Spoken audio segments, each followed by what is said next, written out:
second, and he was probably in what we would call Greece, either at the very bottom in Macedonia, or if you're a historical professional, Macedonia, or possibly a little bit further north. And remember, he's writing to Corinthians, who are in Greece as well. So he's in the neighborhood. Paul's theme here is very, very specifically ministry. Now, specifically, he's talking about how awesome and wonderful it is to be called a minister of the gospel, and it's an exciting letter, and he's really pumped. But at the same time,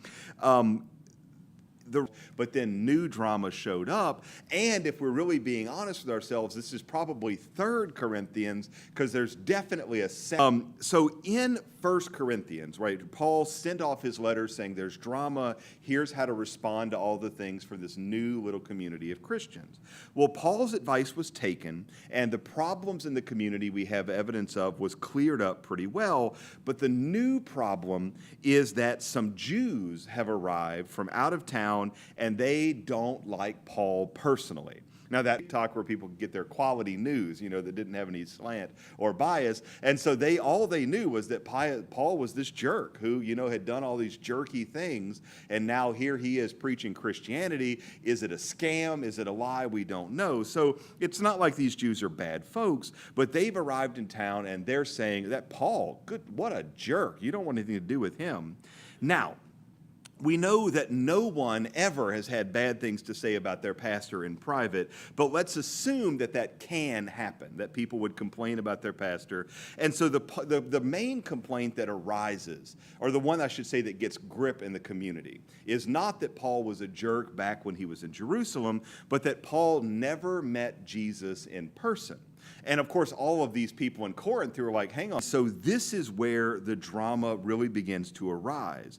And so is Paul a real apostle if you've never met? Now we set the stage. This is where the drama arises. And so because of this, and because also his parishioners, whatever that means, and also, no joke, they say he's a shabby dresser. As a frumpy fat guy myself, I can say that's kind of a pretty dark insult. 'Cause, what are you going to do? Paul was a tent maker. It's not like he was walking around in purple. But despite all that, they complain that Paul's a jerk. He's all these bad things, and he's a shabby dresser, which of course is the big blow to his ego. So these jerks, they don't know what they're talking about.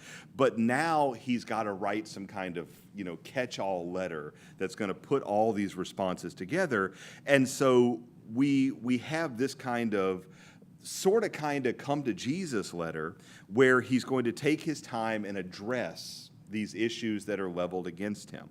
Also, I should say that the scholars of this kind of stuff believe that the second letter, this letter is make this letter seem, 2 Corinthians, Paul wants to talk about Jesus.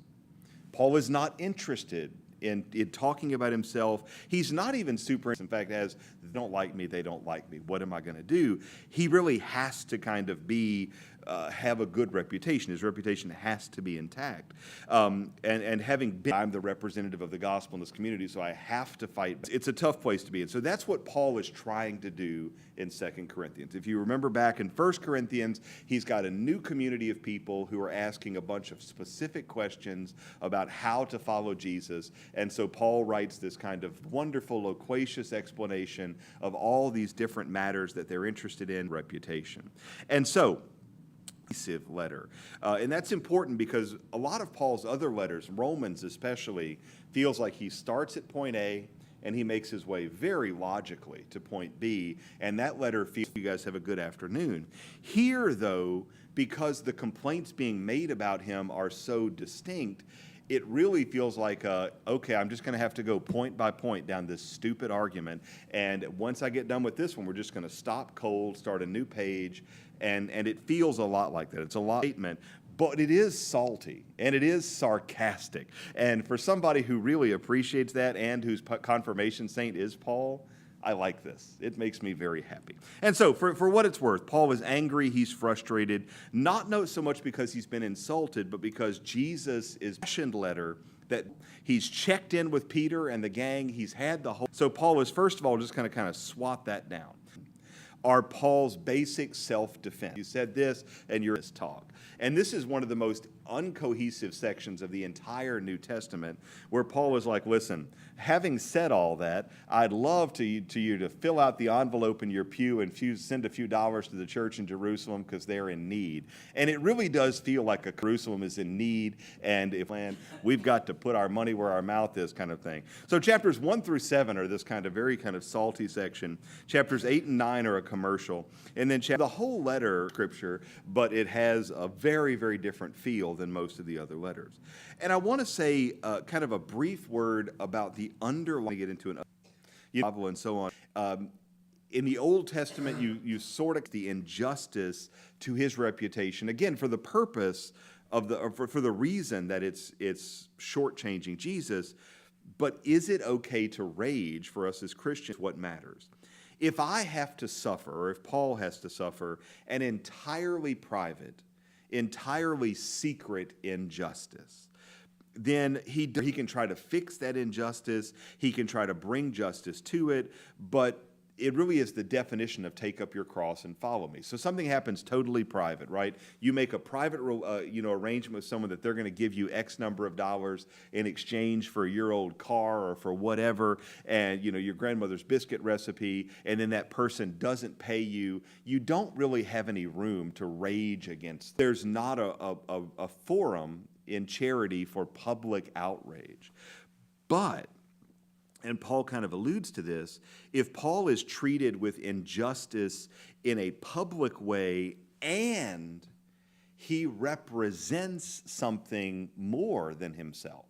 In Paul's case, of course, that's Jesus, but we could imagine something like in our own community, someone who was the face of the Council on Aging or the agency, and that person is treated with disrespect or is treated with injustice. That person almost has a moral obligation on behalf of the organization. Again, in charity, against any representative, if that person's reputation is damaged and they don't do anything to fix it, then there is a certain crime against the church of scandal.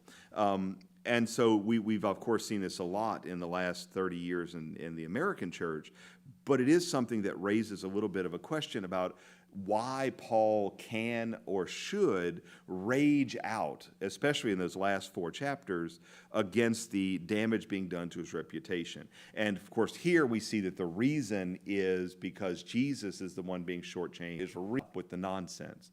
And as I said, if this is the more considered, more thought out letter, I really would like to see a copy of the actual 2 Corinthians where he just shot from the hip and just ranted and raved. But that's it. That's 2 Corinthians. It's not a particularly hard letter to understand, but it's not a letter I could stick in with 1 Corinthians because it just didn't make sense to put these two together. And so that is the entirety of our. Those who are watching this live, do please be aware, joining us in the CU Catecast. I've been Father Ryan Humphries.